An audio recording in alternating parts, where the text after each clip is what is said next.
Welcome to Strong Legends, daily sci-fi stories that fuel your mind.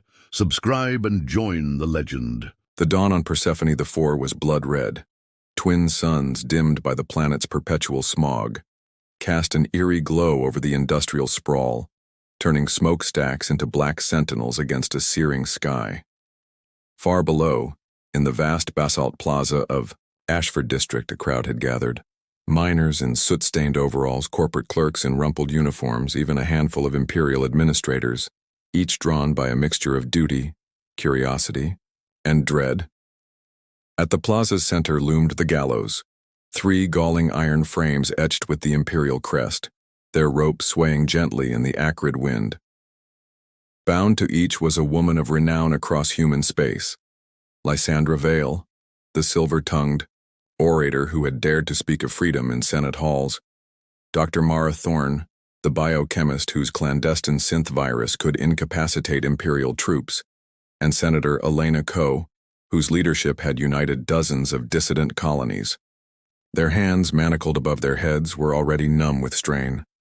A hush fell as Governor Oberon paced onto the dais, his crimson cloak trailing behind him.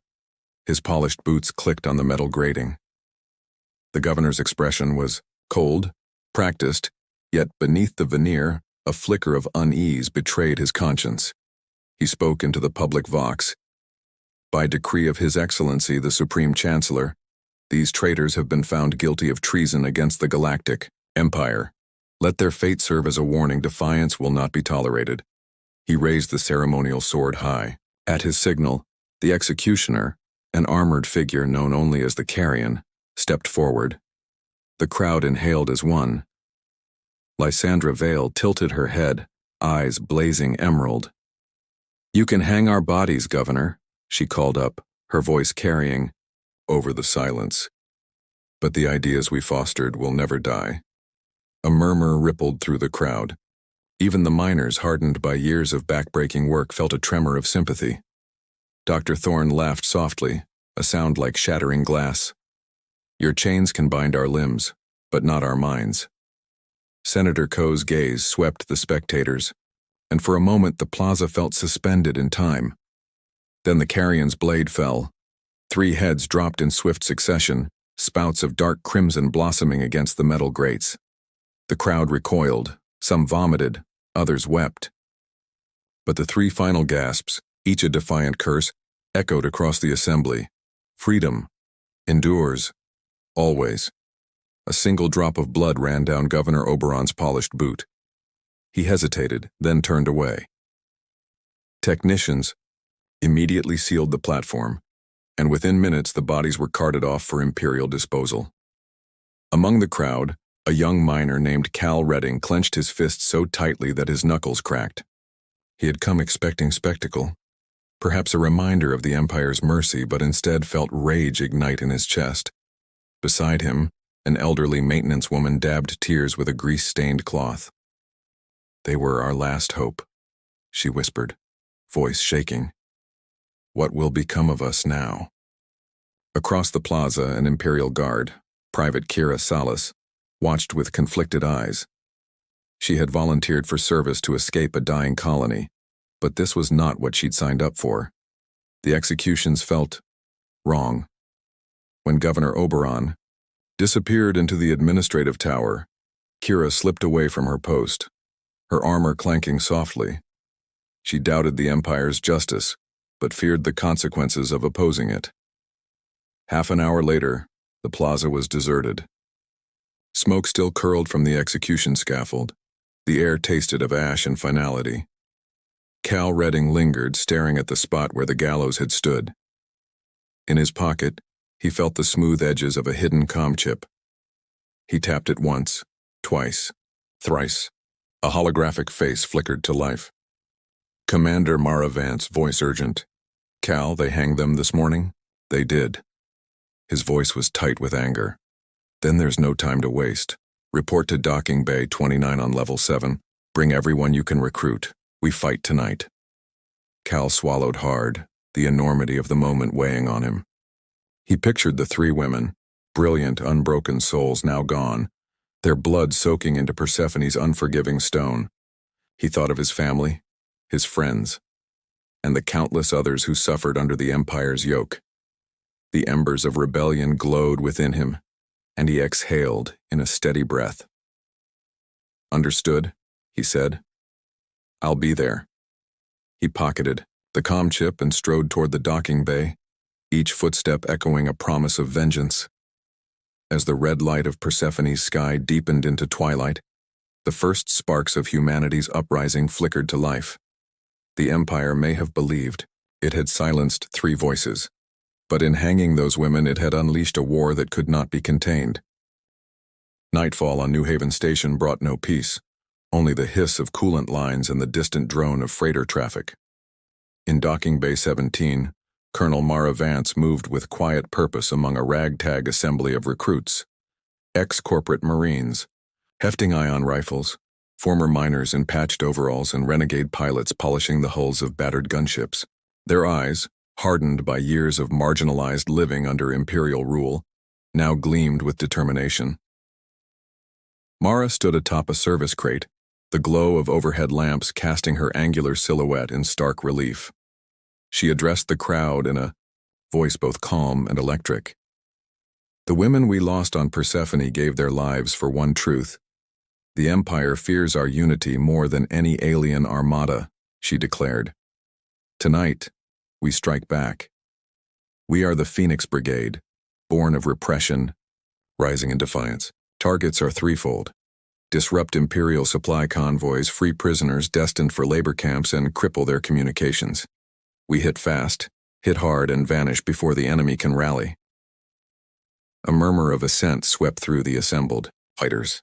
Mara's second-in-command, Lieutenant Raj Sparks Wen, tapped his wrist console. "Comm channels are secured. Phantom drones will mask our approach vectors. Smugglers have provided landing codes. We move in 90 seconds.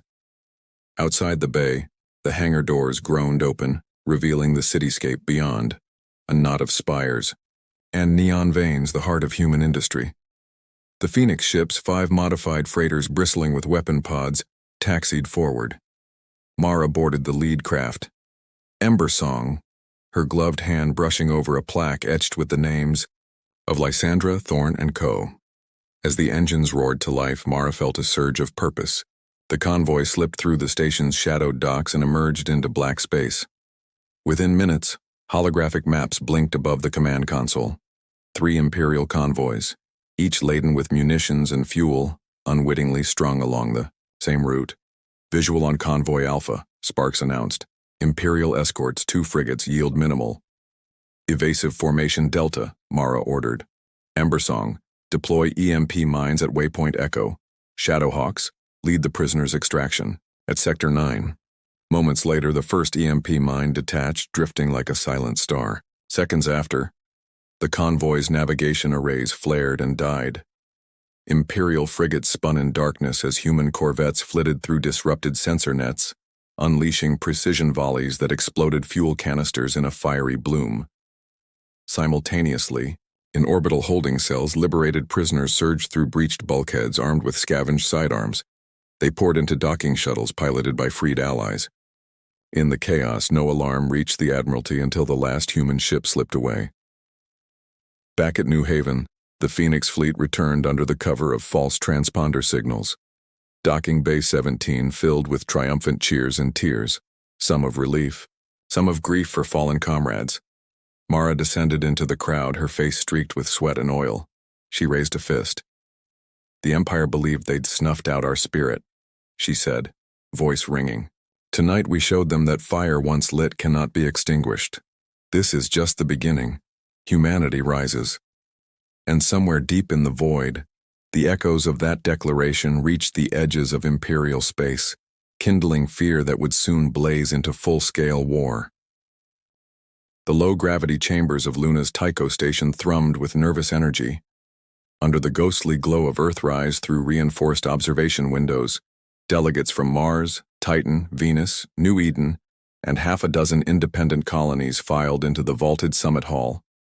Each bore emblems of resistance: scarlet phoenixes, fractured hammers, digital laurels, titles of their own struggles against imperial oppression.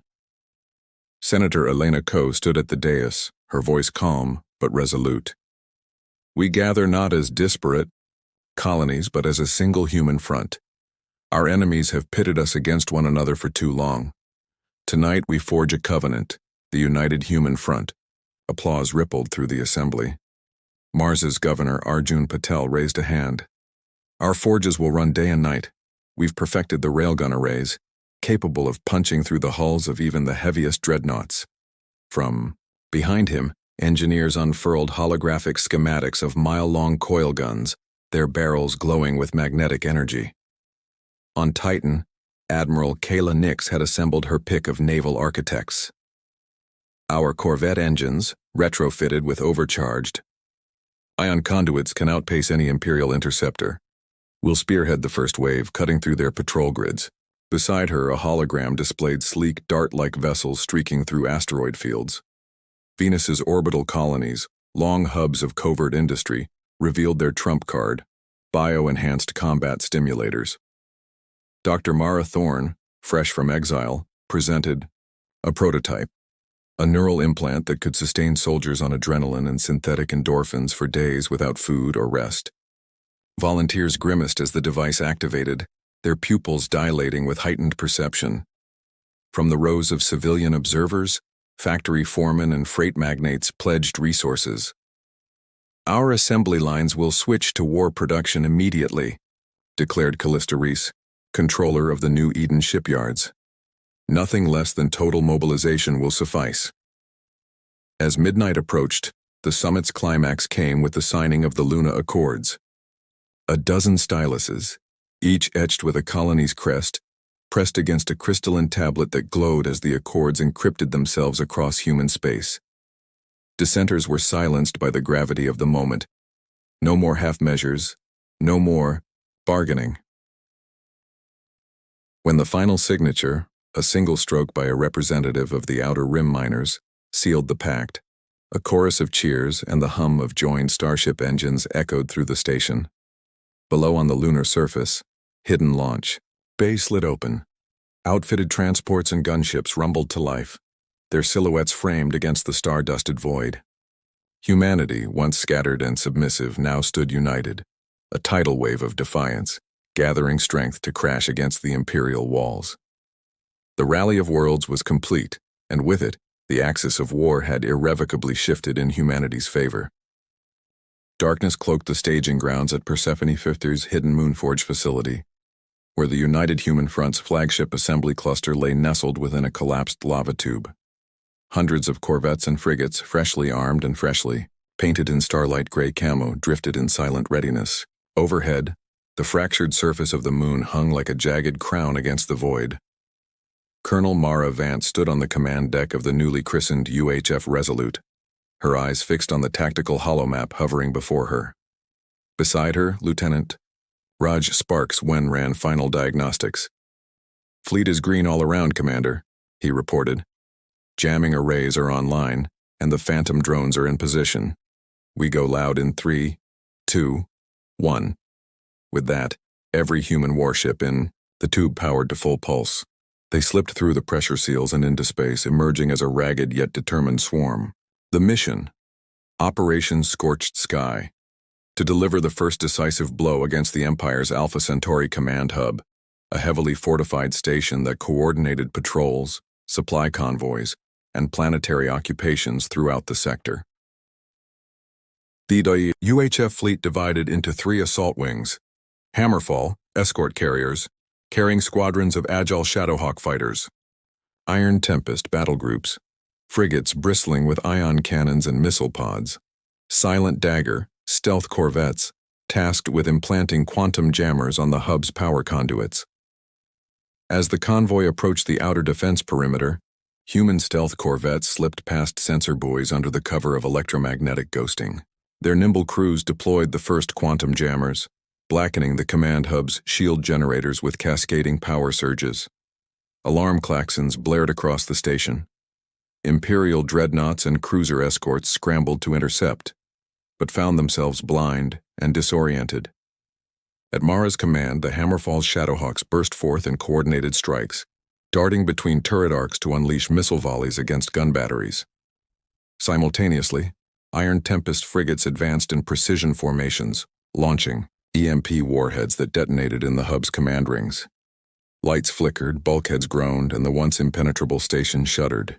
Beams of focused ion fire carved molten channels through the armor plating, sacrificing speed for devastating punch. On board the Resolute, Mara barked orders. All units, push to Phase 2, disable communications, cut off their reinforcements. Sparks keyed his console. A pulse wave rippled outward, frying data cores and rendering the hub deaf to outside calls. With time slipping away, Mara led a volunteer squad, Cal Redding among them, in boarding shuttles toward the breached airlock. They rappelled onto the external hull, sowing thermite charges at key structural joints. Below, Imperial Marines scrambled in powered armor but were met by insurrectionist zeal. Human defenders fought tooth and nail in twisting corridors, melee weapons sparking against alloy plating.